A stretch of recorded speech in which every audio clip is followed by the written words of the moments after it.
Kitab Undang-Undang Hukum Pidana telah disahkan oleh DPR dan pemerintah, namun pengesahan KUHP masih menyisakan polemik. Kalangan internasional memberi perhatian khusus, bahkan pemerintah Amerika Serikat dan Australia bereaksi cukup keras atas pengesahan KUHP karena dikhawatirkan pasal yang mengatur ranah privat akan berdampak pada warga negara asing yang berkunjung dan tinggal di Indonesia.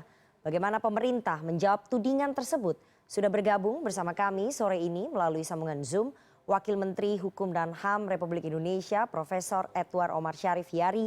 Selamat sore, Prof. Edi. Selamat sore, Nana. Pak Wamen, ini pengesahan KUHP sudah dilakukan tapi masih menjadi polemik, bahkan memicu perhatian dunia internasional. Pemerintah Amerika Serikat kemudian sampai mengeluarkan pernyataan akan mempelajari KUHP karena khawatir akan berdampak pada pelaksanaan HAM dan kebebasan di Indonesia. Nah, pemerintah jawabannya seperti apa, Pak Wamen? Ya, tadi saya sempat melihat juga ya, ada reporter yang bertanya dari warga negara asing. Celakanya ini yang bertanya tidak ngerti, yang ditanya lebih tidak ngerti lagi. Oke. Jadi harus dijelaskan juga kepada publik ya. Jadi misalnya framing berita itu juga tidak benar ya. Jadi seperti warga asing takut pasal zina KUHP baru. Padahal pasal zina itu sudah ada dalam KUHP lama, dalam pasal 284. Saya kira yang dimaksud ini bukan soal zina, tapi soal kohabitasi. Ya. Kalau pasal zina itu ada dalam 284 KUHP, maka pertanyaannya sederhana, mengapa KUHP lama tidak diprotes? Kok KUHP baru diprotes? Padahal pasal itu sudah ada. Mungkin yang ingin saya jelaskan adalah persoalan kohabitasi. Jadi ini adalah pasal yang berkaitan dengan moral value. Tetapi penerapannya ini kan masih 3 tahun lagi. Itu yang pertama yang ingin saya katakan. Jadi tidak serta-merta dia berlaku. Yang kedua, kohabitasi ini sangat limitatif dalam pengertian ini adalah delik absolut. Artinya kalau zina yang mengadu hanya boleh suami atau istri, sedangkan untuk kohabitasi yang boleh mengadu hanya orang tua atau anak. Saya ingin menghimbau kepada warga negara asing yang mendengar siaran ini bahwa tidak perlu khawatir. Mengapa saya katakan tidak perlu khawatir? Kalau seorang atau sepasang turis asing mereka datang ke Indonesia, tidak ada ikatan perkawinan, lalu kemudian menginap di hotel, itu tidak perlu khawatir. Mengapa tidak perlu khawatir?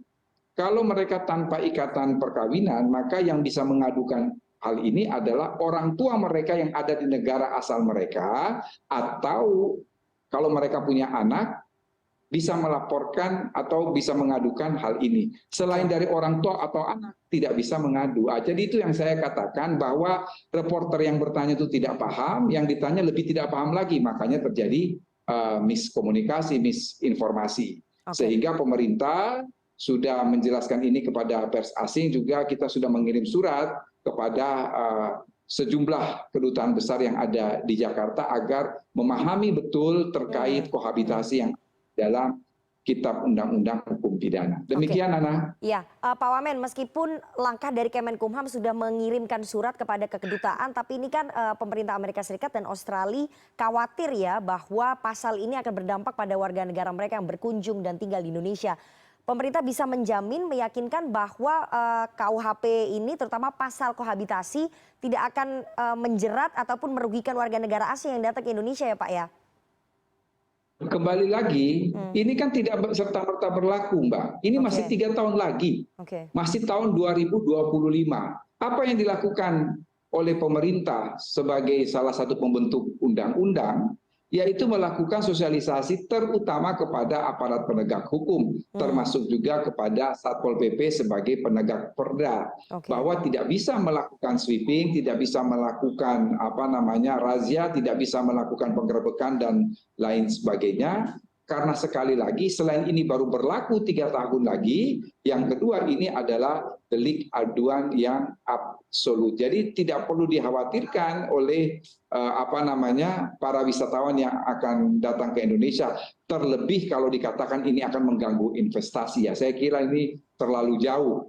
Tetapi sosialisasi itulah yang akan kami tekankan dalam 3 tahun ini supaya pasal tersebut tidak salah ditafsirkan dan juga aparat tidak bertindak sewenang-wenang. Demikian, Nana. Baik, Pak Wamen, tadi Anda sudah menyinggung soal mengganggu investasi. Nah, ini bagaimana meyakinkan supaya investor-investor kemudian tidak lari dan tetap menginvestasikan dananya ke Indonesia meskipun sudah ada KUHP yang baru ini? Karena persoalan investasi dan bisnis ini yang kemarin disebut-sebut juga oleh pemerintah Amerika Serikat. Ya, saya kira terlalu jauh untuk menghubungkan pasal tentang kohabitasi dengan investasi dan segala macam yang berkaitan dengan asing. Karena apa? Karena kita ketahui bersama penerapan pasal ini tidak semudah yang dikatakan atau dikira orang bahwa tidak benar, kemudian mereka kemudian bisa langsung ditangkap atau ditahan, apalagi penggerebekan sweeping dan lain sebagainya. Karena kalau bersifat delik aduan maka tidak boleh ada sweeping, penggerebekan, razia dan lain sebagainya. Ini yang terus kami sampaikan kepada pihak asing, termasuk di dalamnya kepada kedutaan besar yang ada di Indonesia. Oke, Pak Wamen, tadi Anda sudah menyebut ini sebetulnya soal moral value. Semangatnya apa sih sebetulnya ketika mengatur soal pasal kohabitasi dan seks di luar nikah ini? Apa yang ingin diatur oleh pemerintah? Apa yang ingin disampaikan moral value-nya? Yang ingin dijaga apa? Ya begini, ini pasal yang saya harus katakan ketika kita merumuskan itu paling sulit ya dibandingkan dengan pasal-pasal yang lain. Indonesia ini adalah multi etnis, multi religi dan multi culture. Pasal soal kohabitasi ini adalah pasal yang menimbulkan kontroversi secara diametral berbeda. Ketika kita melakukan sosialisasi di satu provinsi, mereka menolak pasal ini dengan alasan kita terlalu masuk pada ranah privasi. Tetapi ketika pasal ini kita sosialisasi di Sumatera Barat, pemerintah dihujat. Dianggap pasal ini terlalu ringan. Kenapa delik aduan? Harusnya siapapun bisa melapor karena ini berkaitan dengan moral dan nilai-nilai agama. Lalu kalau Nana dalam posisi yang demikian, Nana mau milih yang mana? Kalau kita mengatur pasal ini, maka dianggap tidak aspiratif terhadap provinsi yang ingin menghapuskan pasal ini. Kalau kita menghapus pasal ini, nanti diprotes oleh Sumatera Barat, dianggap tidak aspiratif. Oleh karena itu, ada win-win solution. Tetapi sebetulnya kami pahami mengapa pasal ini ada suara-suara untuk minta segera dihapus, karena ada penerapan beberapa peraturan daerah di provinsi, kabupaten, atau kota, yang mana dilakukan razia, dilakukan sweeping, dilakukan penggerebekan. Oleh karena itu, pasal yang ada dalam KUHP ini justru melindungi. Ini tolong dicatat di garis bawahi. Pasal ini justru melindungi karena sifatnya adalah delik aduan absolut. Pasal ini diberi penjelasan. Dengan berlakunya ketentuan ini, maka peraturan perundang-undangan di bawah undang-undang dinyatakan tidak berlaku. Artinya apa, Nana? Kami hendak mengatakan bahwa peraturan daerah yang bertentangan dengan pasal tentang kohabitasi ini dianggap tidak berlaku. Artinya, kalau KUHP menyatakan ini sebagai delik aduan, maka tidak boleh ada perda yang menyatakan itu sebagai delik biasa. Artinya, kekhawatiran bahwa ada penggerebekan, sweeping, razia, itu tidak akan terjadi. Nah, ini yang ingin kami sampaikan kepada masyarakat, terutama pers asing. Tetapi di sisi lain, Nana, ini saya mau mengatakan ini adalah moral value. Kalau kita bicara substansi KUHP di seluruh dunia ini sama, Nana, kecuali dalam 3 hal. Yang satu adalah delik politik, yang kedua adalah pencemaran nama baik, dan yang ketiga adalah soal tindak pidana kesusilaan. Itu tidak bisa kita banding-bandingkan. Amerika tidak bisa membandingkan negaranya dengan Indonesia, tidak bisa. Pertanyaan saya sederhana, mengapa orang tidak protes hukum di Eropa Utara yang kemudian mereka melegalkan aborsi? Padahal aborsi itu adalah tindak pidana kesusilaan menurut hukum Indonesia. Karena itu moral value bagi mereka tidak masalah. Mengapa orang tidak protes KUH pidana yang ada di Cina? Yang mana dalam KUHP Cina tidak ada satupun bab tentang kejahatan kesusilaan.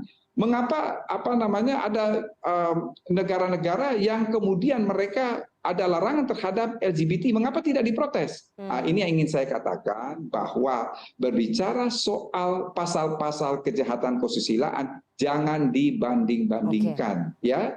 Bahwa ada kekhawatiran dari pihak asing, misalnya dalam hal ini Amerika dan Australia. Tugas dari kami pembentuk undang-undang adalah menjelaskan sejelas-jelasnya tentang kandungan yang dimaksud dalam pasal tersebut, supaya tidak ada kekhawatiran, dan terutama kepada aparat penegak hukum supaya tidak ada multitafsir dan tidak dipergunakan sewenang-wenang. Demikian, Nana. Oke, jadi tidak boleh dibanding-bandingkan ya. Pemerintah negara lain juga harus menghormati hukum yang sudah dibuat oleh pemerintah Republik Indonesia ya, Pak Wamen ya. Karena itu sudah ditetapkan oleh pemerintah dan juga DPR. Jadi pemerintah negara lain tidak boleh ikut campur dalam kedaulatan hukum yang sudah diterapkan di Indonesia. Pak Wamen, tapi pendekatan yang dilakukan oleh Kemenkumham nanti kepada sektor pariwisata ini bagaimana? Karena yang paling berteriak juga adalah sektor pariwisata ini, Pak. Pengusaha hotel dan juga restoran, mereka khawatir sekali setelah kemarin terimbas pandemi, kemudian ada aturan ini. Pendekatannya bagaimana supaya kemudian semuanya sama-sama menemui titik temu? Persis. Tadi siang Bapak Menko Polhukam memimpin rapat terbatas terkait isu-isu pasca pengesahan KUHP ini. Ada isu-isu dari dalam dan ada isu-isu dari luar. Isu dari luar ini terutama berkaitan dengan kohabitasi, dan kami sendiri sudah melakukan koordinasi dengan Ibu Wakil Menteri Pariwisata dan Ekonomi Kreatif untuk kita sedang menyusun penjelasan resmi terutama terhadap sektor industri pariwisata dan juga kepada pihak asing untuk menekankan yang pertama dan utama bahwa KUHP ini tidak serta-merta berlaku, masih ada waktu 3 tahun. Dalam 3 tahun itu kita akan melakukan sosialisasi kepada aparat penegak hukum agar tidak terjadi kesalahpahaman dalam penafsiran, dan yang lebih penting kita harus meyakinkan pada industri pariwisata termasuk asosiasi perhotelan di Indonesia bahwa pasal ini tidak perlu dikhawatirkan karena penerapannya ini tidak akan mungkin dengan sweeping, razia maupun penggerebekan yang mungkin selama ini terjadi di beberapa daerah. Demikian, Nana. Jadi sudah ada perbincangan ataupun diskusi dengan kementerian terkait ya, Kemenparekraf ya, untuk bisa sosialisasi nanti ke PHRI dan juga Asosiasi Pariwisata. Kami koordinasi dengan Kementerian Luar Negeri dan juga Kementerian Parekraf ya. Oke, terakhir Pak Wamen, Anda selalu menyebutkan bahwa ini KUHP tidak akan bisa memuaskan semua pihak, termasuk mungkin ada suara-suara sumbang yang kemudian tidak setuju, merasa dirugikan dengan adanya pasal-pasal yang ada di KUHP, termasuk pasal kohabitasi dan juga perzinahan. Pemerintah langkahnya kalau nanti memang akhirnya ada yang menggugat ke Mahkamah Konstitusi, apakah sudah siap Pak Wamen? Kita tidak siap, tapi sangat siap. Sekali lagi, kita tidak siap tapi sangat siap, artinya lebih dari siap. Artinya pasal-pasal itu kita bisa mempertanggungjawabkan, dan yang ingin saya sampaikan juga bahwa kami terus melakukan dialog, melakukan diskusi, melakukan sosialisasi, memberikan pandangan terhadap kandungan isi KUHP ini terhadap masyarakat. Sehari setelah disahkan, Nana, saya melakukan dialog dengan BEM, Badan Eksekutif Mahasiswa Sejabodetabek ya, untuk menjelaskan pasal-pasal yang selama ini menjadi sorotan. Dan saya kira teman-teman mahasiswa ini adalah intelektual muda yang ternyata juga setelah dijelaskan mereka bisa memahami. Jadi kami tetap mengutamakan dialog, diskusi ya, tetapi kami tidak bisa untuk menghalangi hak konstitusional setiap warga negara bila mana merasa hak konstitusionalnya dilanggar melalui KUHP ini. Saya kira pintu Mahkamah Konstitusi terbuka lebar untuk menerima judicial review dari setiap warga negara.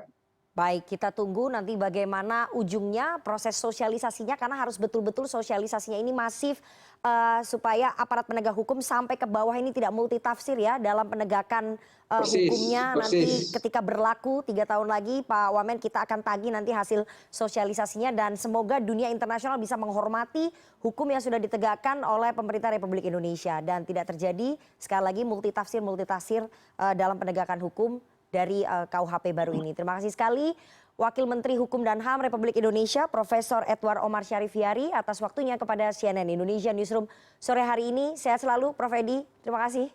Terima kasih Nana, sore.